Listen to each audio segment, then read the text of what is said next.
High in the mountains of northern New Mexico, between Santa Fe and Taos, lies a most unique land. These are the villages held in the embrace of La Jicarita Mountain, small enclaves settled by Pueblo Indians and Spanish and Mexican explorers centuries ago. Today, the descendants of settlers, explorers, and indigenous people of southern Taos County live here in harmony with the traditions and customs passed down from generation to generation. A proud people whose roots are deep in the land they love and have a foothold in both the modern world and the history of their rich culture and heritage. These are the people of the Rio Lucio, Chamizal, and many other small villages surrounding Peñasco, New Mexico.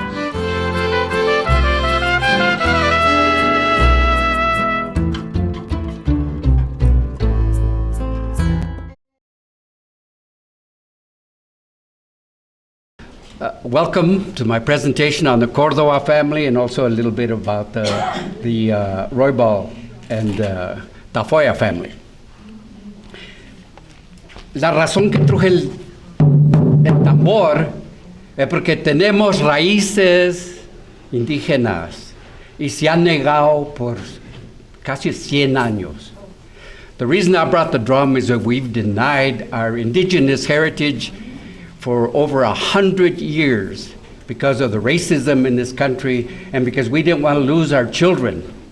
And at that time, they were forcibly taking the children of all the Indian families and taking them to former military camps and putting them in military schools. Canada did the same thing. Many, many children lost their way, died, never came back. I had an interesting story about that. My dad and my tío Arolín, there was a time, he was born in 1898, there were no schools here in Peñasco. And so my grandma and my grandpa, somehow they managed to send my dad, Tomás Cordova, who was a county commissioner here at one time in the school board, the REA. Se llamaba Tomás Cordova, se murió trabajando de civil por el Army in 1957. Dejó 7 huérfanos aquí en Peñasco. I'm in the middle. So, pero a él y a mi tío Arolín los mandaron a una escuela de los indios allá en Fort Lewis. En ese tiempo, Fort Lewis estaba en Aztec, New Mexico. Ahora Fort Lewis es un colegio en Durango. Es la única escuela que da free tuition para cualquier indio que quiere ir a la escuela allá, puede ir for free, because era una escuela de los indios. So, mi tío Barolín me platicó de que he was only 5 years old, and they sent him and my dad to Fort Lewis, and at Fort Lewis. Me dijo mi tío, la maestra would carry him in her arms, from class, in the classroom. He was so small, and that then when he went to the dormitory, un pachito would just beat him up all night, So he had a really hard time. And then somebody complained that my dad or my grandpa, as you'll see the pictures back there, my grandpa had a long beard. He was a magistrate aquí en Peñasco. He complained that Indians didn't have beards. So they sent an inspector to go look at my grandpa, who had a long beard down to here, and of course, my grandpa and my grandma were glad to send them to school porque no había escuelas. There were no schools here. And so they investigated, they saw he had a beard, went back and expelled him and sent him back home. So just to show you, even good can come out of something bad, And so they sent him home, and that's where they learned a little bit of English. So I'm the last generation. I was born in 45. All my classmates did not know a word of English. And I was thinking about that. The first English word I ever learned, Yo Hilario Dominguez, you know what it was? Jibbly, jibbly, jibbly, jibbly. Porque no sabíamos ninguna palabra en inglés. We spent years at the parochial school and at the public school, probably until the 6th grade, where I finally started speaking a little English. And up to that point, they were punished us for speaking Spanish in the playground. So I was punished all the time, you know. So I grew up feeling punished and embarrassed for who I was, because the goal was to make us little Americans, and to get rid of our language and get rid of our culture, and that's what they did. Bueno, so I started off by the drum. Something we've denied for hundreds of years. Todas las abuelitas eran indias. El Comanche from Taos, he started finding genízaros, ancianos que eran indios, pero they had denied it all those years because they didn't want to lose their children, and they wanted to be able to own land, and they wanted to be able to stay in their houses, and the only way they could do it is by saying, no, somos mexicanos. By the way, I'm also the last generation to hear Mano Toribio Sanchez say, whenever he referred to Anglos, gringos, he referred to them as Americanos. The identity of Americano did not set in until after 1950. People still referred, los viejitos, still referred to Anglos and gringos as Americanos. And they did not refer to our people as Americanos. They referred to us as Mexicanos. Y luego la palabra Chicano didn't start to get used till the 60s. And then that's when we took pride in who we were. That's when we wanted to say, órale, soy Chicano. And I met somebody, Paulette's husband, Orlando Atencio, from Chama. I was surprised when I went to Highlands and found that there were Mexicanos that still spoke Spanish when I went to Highlands. I was shocked. I said, what happened? Porque they really forced us to speak English in the schools. So Orlando, I met him, I hadn't seen him since 1964, something like that. Y me conoció. So quiero que me conozcan.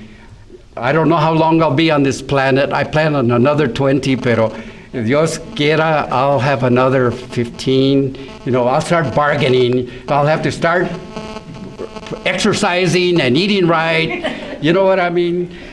And anyway, I escribí mis palabras en español. And I was going to translate. But I do want to honor what I had to say. Y luego, if I ran out of time, and I only have another 20 minutes, so I'm going to try to rush through it. But the first thing I wanted to say,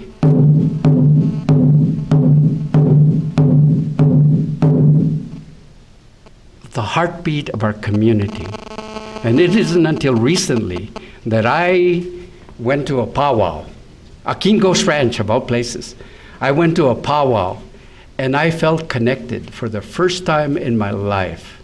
I felt connected to the heartbeat of our community. And the heartbeat of our community, which had been denied for hundreds of years, it still exists. And what I'm going to say now is that our ancestors are sitting around us right now. By the way, mi abuelito, Gregorito Tafoya, nació en el 1891, un año después del Wounded Knee Massacre. The Wounded Knee Massacre was in 1890. And why did it happen? Because the people were dancing what they called the ghost dance. And it was illegal. And the people, the army surrounded all these Sioux and Cheyenne. They were surrounded them with cannon and Gatling guns. And they started dancing. And the idea of the ghost dance is that their ancestors were being called to save them because they were losing everything, the land, the food, their children. And so they started dancing. They called their ancestors. And they started dancing, and these racist U.S. Army soldiers, armed to the teeth, killed over 250 men, women, and children, and then threw them in a pit. That's only 1 year before my grandpa was born in 1891. Mi abuelita, Cleotilde Rival, was born in 1893 y se casaron in 1911. Y de ahí salieron, I don't know how many, I tried to count them, but I know that when she died, there were like 72 grandchildren. Imagine that. The interesting thing about that is that la bisabuela, my great-grandma, era india de aquí del Río Pueblo, a Victoria Luján, y se crió con una familia, yo creo que también eran indios, pero en ese tiempo se escondían porque no querían perder su familia. Y mi bisabuelo se llamaba Cornelio Rival. Well, Josinés Rival. El papá, the one that raised my great-grandma, se llamaba Cornelio Luján, del Río Pueblo. There are Lujanes from Río Pueblo en Placitas, que son familia de nosotros. Also today,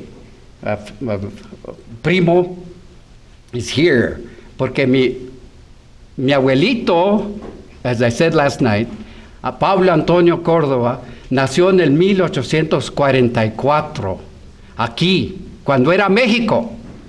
He was born in 1844. His first marriage, se casó con la Camila. He had 2 children. And as was the custom at that time, many people had to go to work because they had to pay their taxes. The money, they needed money to hold on to their property. So he se fue a La Borrega en Montana. And muchos de aquí han ido a La Borrega. Do you know anybody who's been a La Borrega? Oh, yeah. Sí, y se fueron a La Borrega. And you know how long they went? A year. A veces 2. A veces 2. Mi tío Facundo fue a La Borrega, el papá de la Bayola. Se fue a La Borrega. They were gone a long time. Casi todos nosotros de aquí nos criamos sin papá, porque se fueron. ¿Tenían qué? En un sueño le vino su esposa. In a dream, his wife came and said, "You will know what it's like to be alone. Conocerás la soledad." And he'd been gone over a year. You know how long it takes to come on horseback from Wyoming or Montana? 10 days. Se asustó, se subió, se montó del caballo, se vino hasta acá, llegó a la casa y preguntó dónde está Camila. Y le dijo el vecino, pues allá en el Camposanto. Y él creyó que estaba decorando o limpiando el Camposanto. Y fue para allá y halló el sepulcro con el nombre de su esposa. Y se echó a la borrachera. I was sharing de que muchos de nosotros hemos pasado por borracheras y otras cosas en nuestras familias. Y le dice su vecino, un Luján, un hombre, no me acuerdo el nombre, pero me contó mamá que el vecino le dice, oiga, don Pablo, se está matando solo. Llévese a mi hija.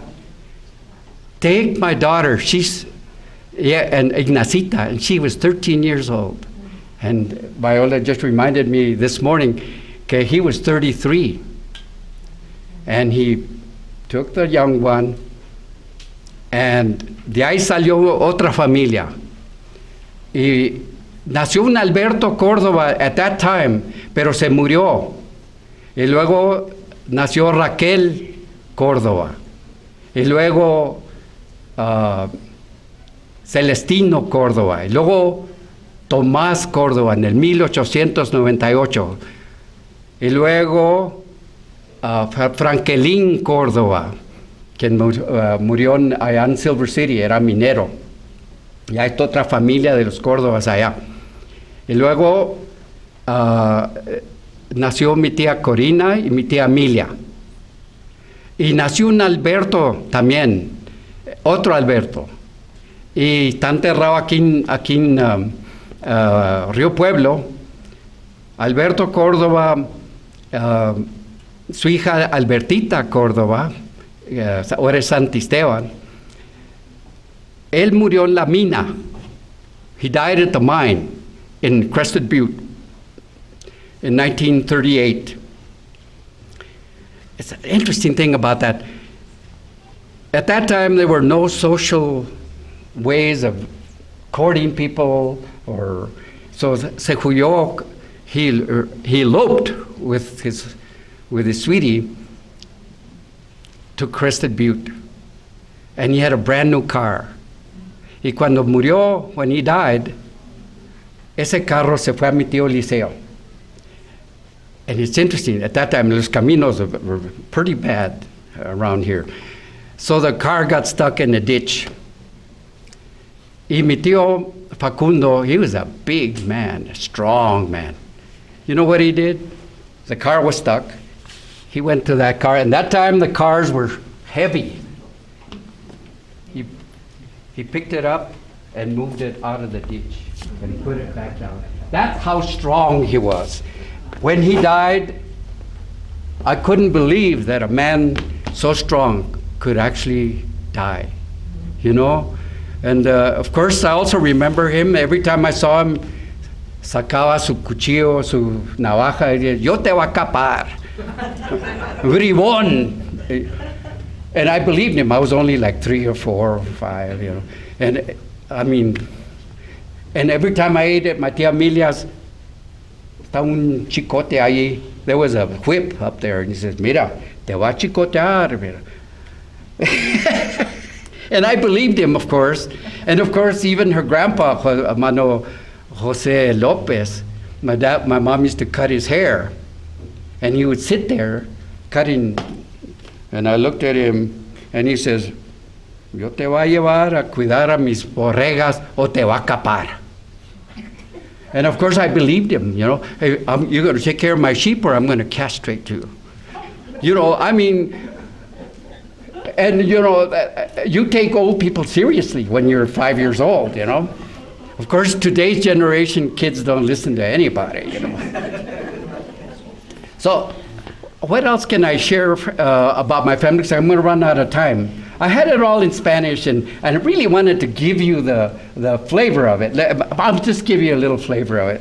But I wanted to use this drum to let you know that our ancestors are here in spirit with us. They never go away. Some people don't even know that they've passed away.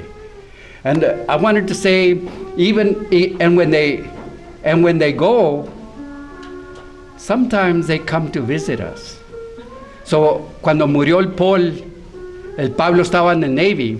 When Paul died, he was in the Navy, and he was on a ship. Y me dice el Pablo, vio al Paul en sus lonas and t-shirt, white t-shirt, that's the way he used to dress. Y lo vio, he saw him there in line. Y le dice, Paul, ¿qué estás haciendo aquí? How did you get here? Y alguien le dijo, Pablo, ¿con quién estás hablando? In Spanish, in English. Who are you talking to? And he turned around, and Paul wasn't there. He knew, el Pablo knew que el Paul se estaba despidiendo. Y el Paul murió aquí en la cuesta del Dixon. He was preparing for his graduation. How many dreams have died? But their spirits are still with us. And that's what I'm saying. Cuando murió Lenos, Enos Rodarte, he was in our class. And we were at the Cachina Lodge con Carlos Salazar. And we had a dinner. That was our senior trip, to go to Taos and go to the Cachina Lodge and go swimming. And what happens?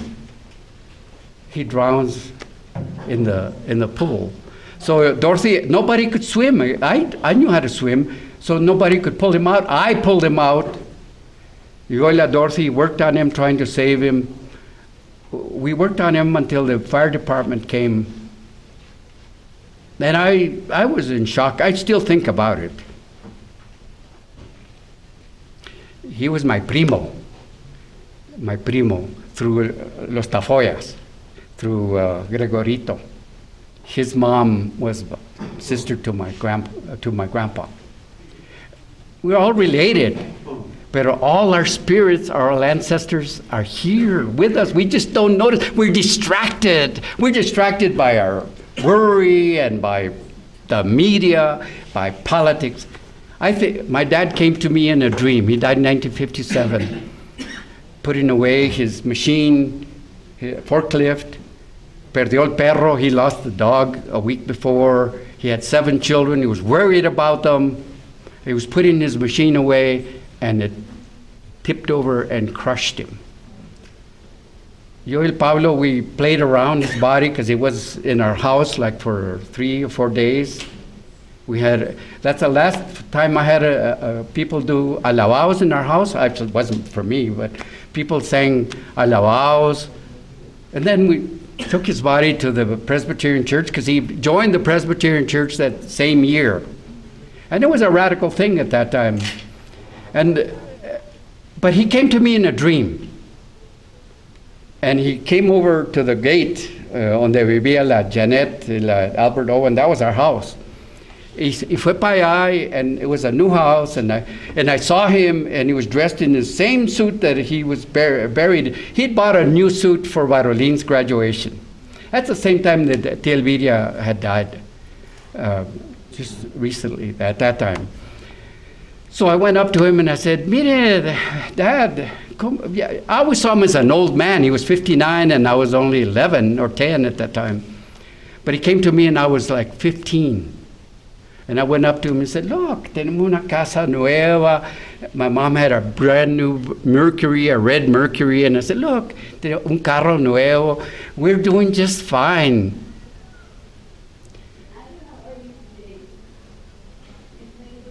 If we're paying attention to our dreams and to what's around us, we might even notice that they are really here.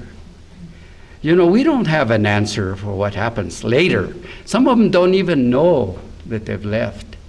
Some actually, mercifully, maybe some people know their bodies are worn out, you know, and they're ready to let go of their shell. But their spirit remains. And I say, like the ghost dance, the spirits of our ancestors are here, and we welcome them with us everywhere we go, and we love them. And our time will come when we let go of this shell. I always thought I was kind of feo, you know, so I'm glad to let go, you know what I mean?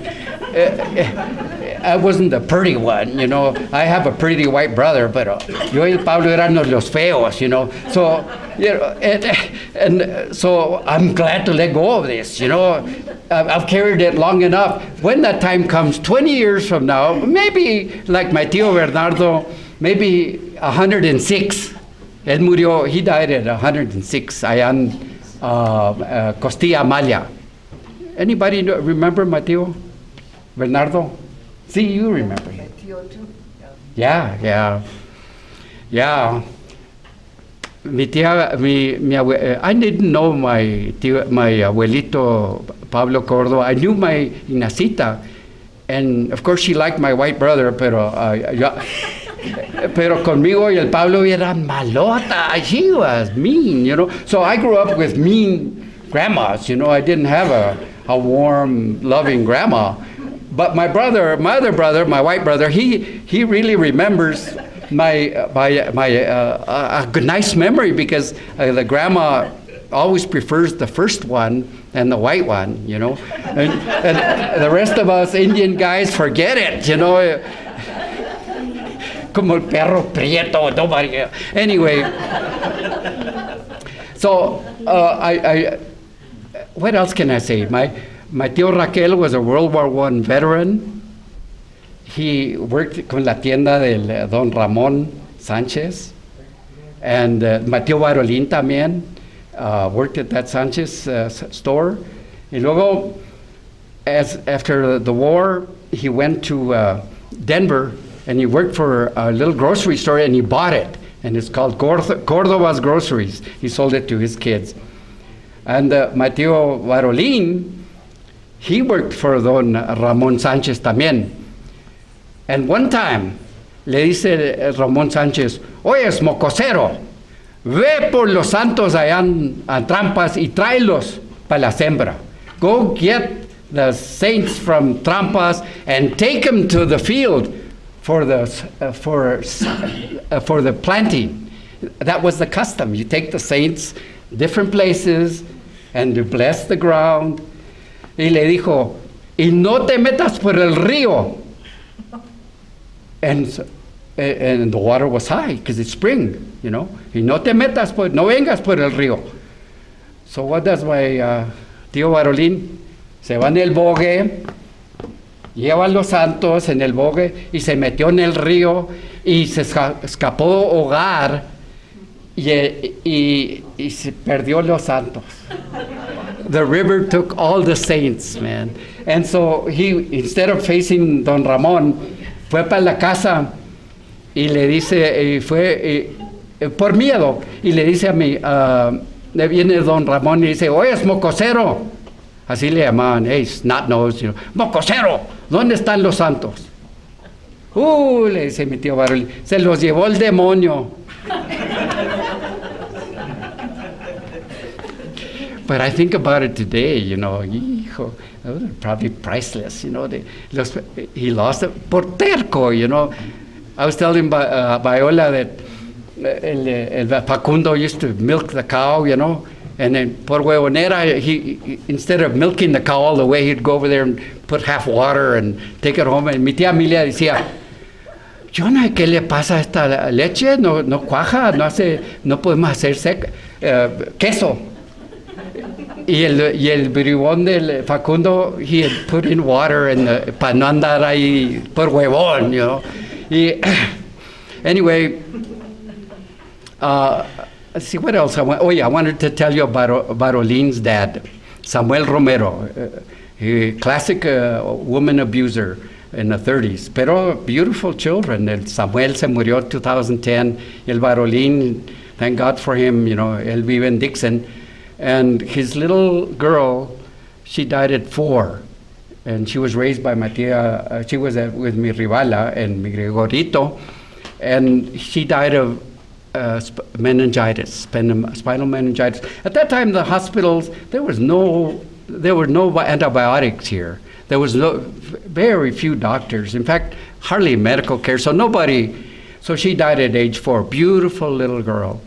So I have her in my memory, my tía Teresa, who's still alive, the last living Tafoya. Along with me, tío Luis, who lives in la otra banda. Mi tía Teresa me dice, acuérdate de la Rosita, era tan bonita. She was so beautiful. So I have a little granddaughter que se llama Rosie. But it just so happens, it's like another Alberto. Yo soy el tercer Alberto. I don't have another Alberto. I'm afraid, I have a friend who meditates and he's a doctor and psychiatrist, and he says, oh yeah, it takes us 5 lifetimes to finally ascend and leave this physical plane. He says, I don't know at what stage I'm at. That's what I'm saying. He said, if our spirits, ever get to that elevation, let's say the Buddha or Gandhi or Martin Luther King Jr., how many lifetimes is it going to take? Maybe we're going to make the same mistakes. We're going to go through divorce. We're going to go through all kinds of things. And that reminds me of one other thing. Si no fuera que mamá dejó al Samuel y lo mandó a la cárcel, a la prisión, porque él le pegaba y la quiso matar. Y al fin, they convinced her to file a complaint against him, and he went to prison. It was a rare thing because he was a mean. Anyway, she met my dad, who was 16 years older. And I'm grateful for that porque I don't know where I'd be. I might be in Afghanistan, and I don't want to be there. You know what I mean? So if she had not been abused, if she hadn't divorced him, if she hadn't caused us such a scandal with my dad marrying an old man like him, he had 7 kids. Dijo mamá, she said, I thought he was safe. Dijo. And she was pregnant for another 7 years, you know. And so I'm grateful. You know, you never know. Como al dicho, que no hay bien que del mal no sale, or something like that, you know. There's no bad that good can come out of it. Last night's speech by la señora that spoke last night inspired me, because it's the hard life that people have, it's not over. The final story has yet to be written, and it still is good. It is still good. So I know I'm running out of time, but I prepared it, and I can't let it go. Pueblo mío, que estás en la colina, tendido como un viejo que se muere, la pena y el abandono son tu triste compañía. Pueblo mío, te dejo sin alegría. ¿Qué será? ¿Qué será? ¿Qué será? ¿Qué será de mi vida? ¿Qué será? Si sé mucho o no sé nada, ya mañana se verá. Será, será lo que será. Ya mis amigos se fueron casi todos, y yo partirá y los otros partirán después que yo. Lo siento porque amaba su agradable compañía. Es mi vida y tengo que marchar. ¿Qué será? ¿Qué será? ¿Qué será? ¿Qué será de mi vida? ¿Qué será?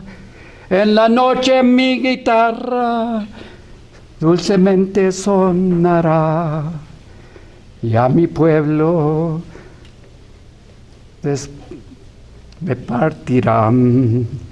Bueno, otra al fin, y yo sé que me estoy tardando mucho, and I apologize for that, pero this is a rare thing, y me tengo que ir.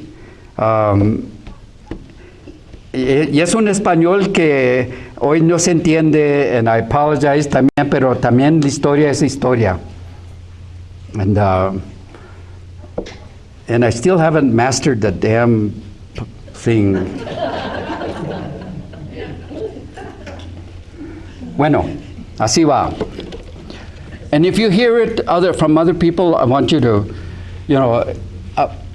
appreciate el español, porque it's precious. And that doesn't mean we're not indígenas o indios o genízaros.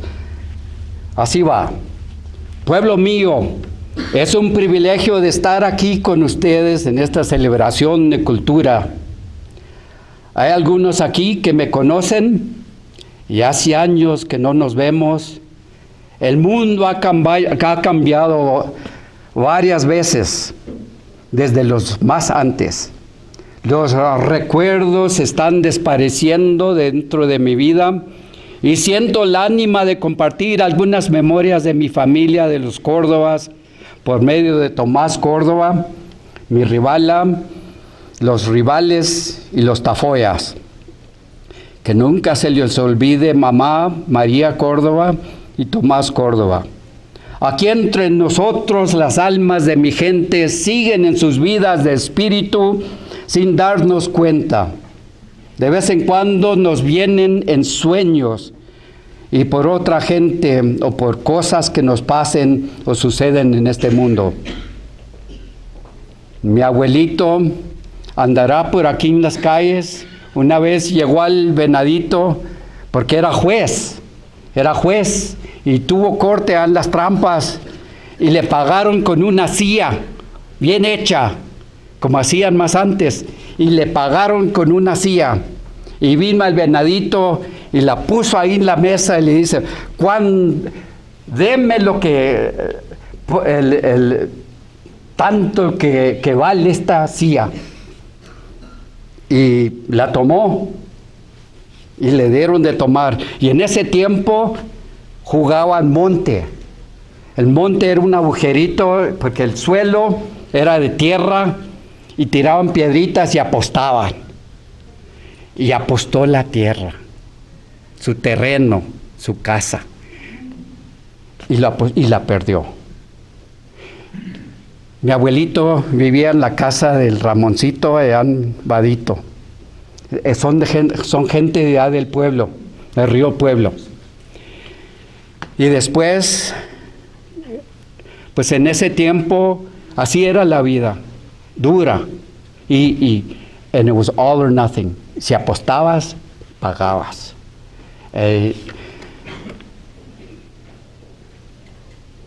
Mi Gregorito fue a trabajar en la mina de Bingham y también era una vida bien dura. Y en ese tiempo también, saben que la ayuda médica no se hallaba. So diabetes, que nos pegó, went untreated y se murieron de la enfermedad. And we still have it. It's in our family. El Samuel le dio diabetes y luego no comían bien porque la pobreza en ese tiempo. Bueno, quiero decir, acabar con esto. I think too much time.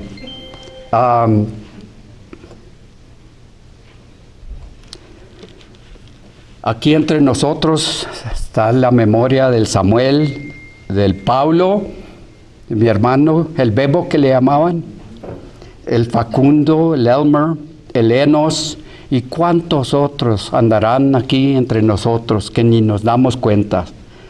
Estarán escuchando, riéndose con nosotros.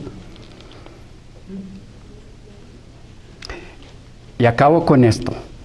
Mi papá contaba muchos chistes y muchas historias con la gente. Una vez fue a lavar la troca en el río. Yo no sé quién tenía esa idea. Y se escapó a ahogar en el río del río Pueblo. Metió la troca y se la llevó. Y hay algunos que todavía se acuerdan que cuando quiso lavar la troca porque quería lavar abajo.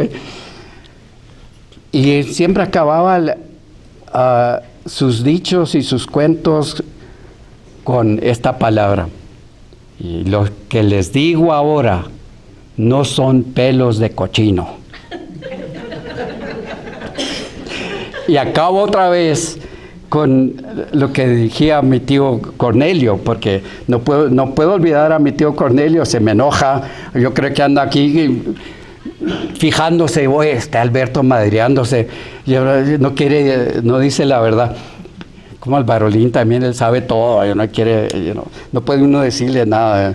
Y decía mi tío Cornelio cuando el Bill Clinton andaban en su escándalo con la Mónica Lewinsky, me dice, no le hacen nada, es hombre. Le digo, no, es ilegal, tío Cornelio. No puede andar haciendo eso. Oh, es hombre. Y luego hablando, cuando les quitó, hizo 5-year lifetime limit de food stamps a la gente y les quitó la ayuda a los pobres, el presidente Clinton, dice mi tío Cornelio, ay, cómo es Ana Mavichi, ¿no? Y luego cuando se metió el presidente Bush allá de peleonero en guerra, también me dijo del Bush, es muy Sana Mavichi, ¿no? Yes.